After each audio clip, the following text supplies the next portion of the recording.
Hello everyone, welcome back to the channel. Hopefully the international break has been treating you well. We've got a new series here today. You can tell by the thumbnail and the title. It is a hidden gems video which we're going to be doing weekly, which is obviously looking at players that are a little bit underappreciated, maybe a bit underowned, and doing a little bit of a deep dive into their stats and maybe giving you guys some really good differentials moving forward. So if you like this concept, make sure you like, comment and subscribe. Let's get straight into our first player. Starting off in the defense, we have Pedro Porro. It was very hard to find a differential defender for you guys at that sort of 10% ownership. So we've gone with 11% here with Pedro Porro. You can see so far hasn't got a attacking return. Oh, he's got 2 assists, so he hasn't got a goal return yet this season through, the first 8 games, but had a very golden chance against Luton last week. That Sun put him through for 1-on-1. What I like about Pedro Porro, it's a bit of a double-edged sword because he's had 11 shots so far this season, but unfortunately none of them have been on target. That is 3rd amongst all defenders. I think that is a critical stat for our defenders here. I think we want players that have that attacking potential. He's got really high XGI. You just combine the 0.78 and 0.79 there from his expected goals and assists. He's rivaling players like a Stupinen and Matty Cash, more so Matty Cash. But we look at the fixtures he's got coming up. He's got Fulham at home, he's got Crystal Palace away, Chelsea at home, Wolves away. All teams that have conceded goals this year. Looking at his heat map as well, very, very attacking. Goes down the right wing. In my team, I've got Destiny Udogie. I wish I'd spent the extra sort of 0.4, 0.5 mil now on Pedro Porro.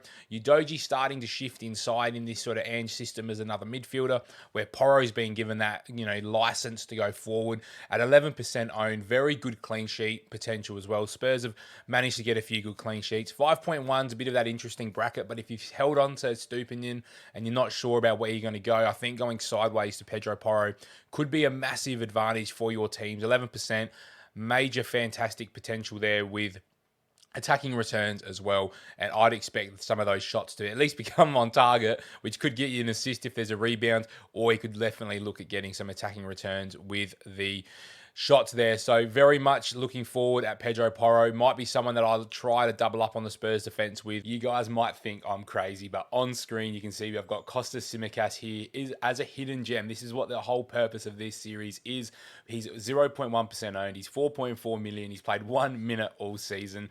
That is because Andy Robertson has played every minute so far of the Premier League season, bar obviously one that he came off for. The reason I've got Kostas Tsimikas here is not because of any data whatsoever that he has accumulated over the first 8 game weeks. It's because of an injury that's happened to Andy Robertson on international duty. Now, it looks like it's a dislocated shoulder, which if that's requiring surgery, that could be 6 months where Robbo's out. At the moment, I'm thinking it's a 4 to 6 week punt. And when you look at the fixtures that Costa gets here, when you're looking at Everton, Luton, Nottingham Forest, Brentford over the next 4 games, he is a 4.4 million defender that you can plug straight into your team for pretty much all 3 of those games and look to get some attacking returns, because in Liverpool's system, Trent is typically the wing back that drifts inside, which means that the left-hand side is the one that's going to create overloads and be involved in the attacks that way. So I expect to see Kostas Tsimikas overlapping that left-hand side, looking for Luis Diaz, looking for balls into Darwin Núñez and Mo Salah at the back post. I just think there's a world where we see some really good attacking returns from Tsimikas. He is a very good left-back. I've had the pleasure of watching him quite a lot. He's just unlucky that he's playing at Liverpool with Andy Robertson as the number 1, where for most Premier League teams, Costa would be the starting left back. So it's a bit of a punt, but if you're going to do it, you've got to do it this week. You've got to get on that Everton. Wait for news. I don't think he's going to go up in price over the next few days. I'm looking at bringing him in for Kabore. If you wildcarded a couple of weeks ago and you brought Kabore in, Kabore got dropped for the Spurs game. I think you can make this happen. There's a 0.4 difference between him and Kabore. I think most people have money in the bank. I've got enough money in the bank to be able to ride out a price rise. And I think if he's your 5th defender over the next 6 weeks, I think you've got an absolute belter long-term for your defenses that has some really good fixtures, and you can capitalise on that Liverpool return and potentially some clean sheets as well. So that's Kostas Tsimikas. Again, it's got nothing to do with data. It's about circumstances, but we take them and we move forward. Our first midfielder out of a few that we're going to go through today is a bit of a controversial pick. It's Abdoulaye Doucouré of Everton. You might be thinking, Paulie, why the hell are you bringing up Abdoulaye Doucouré? He plays for Everton, who are struggling. They've started to turn things around slightly, have Everton. Obviously, their fixtures over the next four, aren't brilliant, but they are against teams that have conceded goals. Liverpool have shown they're going to concede goals. West Ham's probably the most solid defence on this list here, but Everton, again, are a very solid defence that don't give heaps of chances, so it could be an interesting game. Brighton at home, again, Everton at home are a much stronger side, and then Crystal Palace aren't the same side at the moment, with a few injuries there, especially going forward. What I like about Abdoulaye Doucouré is look at his heat map here. He's very much that number 8 position. He's not playing as a defensive midfielder. That's what they've got Onana there to do and Idrissa Gueye. They're there more to be the defensive midfielders in this shape, where Doucouré is being allowed to get forward, and his numbers reflect that. You can see he's got 3 goals this season with 3.56 XG. He's got an assist. He's got 35 points, and in a year where things are really congested, he's getting a lot of opportunities going forward. Again, he's had 16 shots, which amongst midfielders is quite high as well. 5.5 mil is that sort of bracket where we're looking at a few players here around that low ownership in the same bracket. So there's a few options here for you if you want. I really like Doucouré. I've been watching him for the last few weeks. I'd only be picking him if he's your 5th midfielder in, say, a 3-5-2. Again, I'd probably start him in at least 3 of these games, and 100% I'd be starting him in the derby against Liverpool. 5.5 mil, you can definitely make it work. It's going to be an enabler for you to be able to build your teams, with some more expensive players. If you want Maddison, Son, Salah, getting a Doucouré in as that 5th midfielder can be a really good option. As long as you're going to go 3-5-2 and you have like an Archer as your 8th attacker. But I like the fixtures. I like the attacking potential that's here. And I think Everton now, they've had a few decent results. Things are starting to turn around under Sean Dyche. I think they're starting to settle in a system and a starting 11 that's starting to work for the team. I think Abdoulaye Doucouré could at least get 2 goals out of these 4 fixtures. And that's what you need. You don't need your 5th midfielder always returning, but he's got some really good expected data there. He's got some really good numbers. He's, very, very underrated pick. We know he can hit goals. He takes a lot of shots. He gets in the box. That's what we want here, and he's the first of my midfielders that I'd recommend for you guys. The next of our midfielders is probably the most popular one that I'm going to bring to you guys. It's Pedro Neto. He's got massive following now at the moment from a lot of content creators. He's starting to get up there in ownership. I reckon he's around the 5% mark when people started talking about Pedro Neto. Look, everyone started with him in their teams last year. He's a very, very good footballer. There's no hiding that. He is an exceptional winger. He's an out-and-out winger. You can see he plays predominantly on that right-hand side, cutting inside on that left foot. His assist potential is just unbelievable. He's got 6 assists already through 8 game weeks, which is fantastic, with a 2.26 expected assists. His goal threat's quite low. He did miss an absolute sitter against... was it Man City? No, someone else. They played whoever else they played. Aston Villa it was, sorry. Could have had a goal there as well. Again, very good player, 8.5%. So he fits in the bracket here of that 10% ownership. With Bournemouth, Sheffield United, Tottenham, sort of in that next three of the next 4. Good fixtures, good player. Gary O'Neil started to really find his shape, which involves Pedro Neto and Hwang Hee-chan. I like potentially going after a Wolves attacker. 5.7, I think if you're going to do it, you got to do it now ahead of this Bournemouth fixture. But again, I wouldn't be against him being your 5th midfielder, potentially even your 4th if you wanted to back 2 of these guys and if you wanted to go 3-4-3 and then you start playing the fixtures. I really like the Pedro Neto pick. 5.7, I think that's now, almost a point of no return. If you're going to get him, it's got to be now.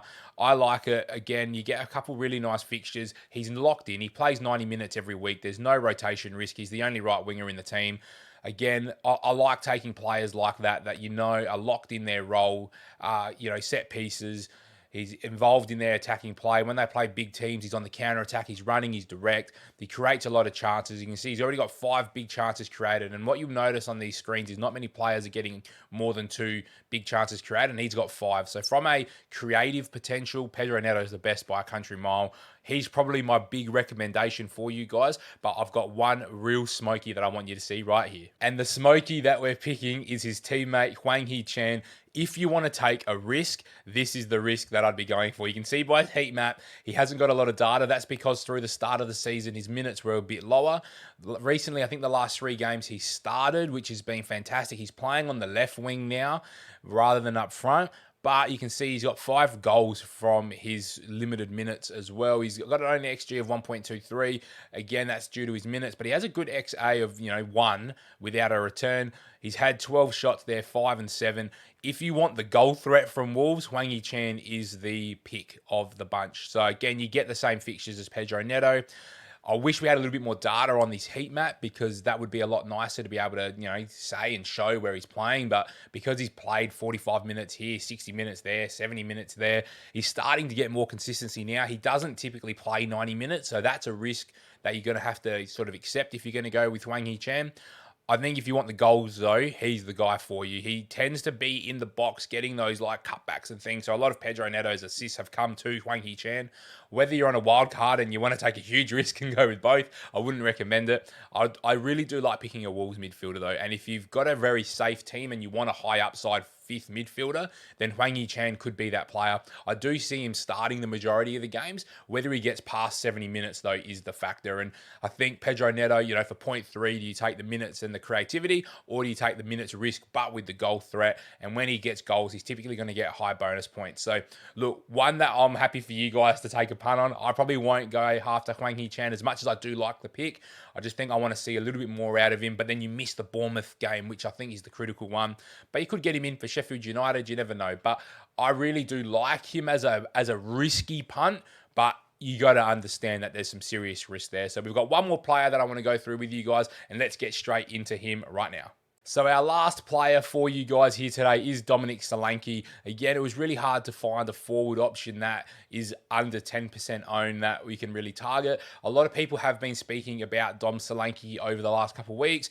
Again, you can just see by his heat map there. He's just in the thick of it for Bournemouth. And if they're going to get goals, it's coming through Dom Solanke. He's the main talisman for them. 3 goals from a 3.02 XG. Again, he's not much of a creative threat. He's a pure goal threat. 8 shots on target there with 13 off target. So for me, it's about, can he start converting some of the chances that are being created for him? I like that he's very, very central. Again, great fixtures to start with here, Wolves and Burnley. So if you're on a wild card, which a lot of people are this week, you could definitely have Dom Solanke as your third forward. And at 6.4, then you may be utilising some of the midfielders that we've had in the discussion today to be able to get Son, Salah, Maddison, and then 1 or 2 of Doucouré and Pedro Neto, say, to then get Haaland, Solanke, and Isaac or a Watkins to be able to have those funds available for your team. Again, I think Solanke is a fantastic third forward if you want to play a 3-4-3 and have a few cheaper midfielders to be able to rotate that into a 3-5-2. Because when he's got good fixtures, he's got very good data. Again, he's someone who can score against the big sides, because Bournemouth will sit there and try and counter-attack. And again, that feeds into him. Again, another player that's on penalties. So very, very solid numbers, very good option. I mean, Bournemouth, you're just going to have to expect there's going to be games where they're not going to score goals, and that's fine. But as a third forward, I think he's fine. I would have probably looked at Taiwo Awoniyi, but again, he's just got injured. Awoniyi had sort of that ability to return against all sides a bit better than Solanke. So if you can kind of wait till November, I know it's a few weeks away still, so you kind of missed out the short term. But I think if you do need a short-term punt up front, or you're looking to restructure your team out of a 3-5-2 into a 3-4-3, I think Solanke could be a very good option for you. So there are my sort of top picks for us this week for our hidden gems. Hopefully you've enjoyed it. It is a little bit of a different type of video. Let me know in the comments what your thoughts are, and if you're going to pick up any of those players. I wish you best of luck coming out of this international break for your Game Week 9 teams. Make sure you like, comment, and subscribe if you enjoy the content, and I'll see you guys with my team selection ahead of Game Week 9.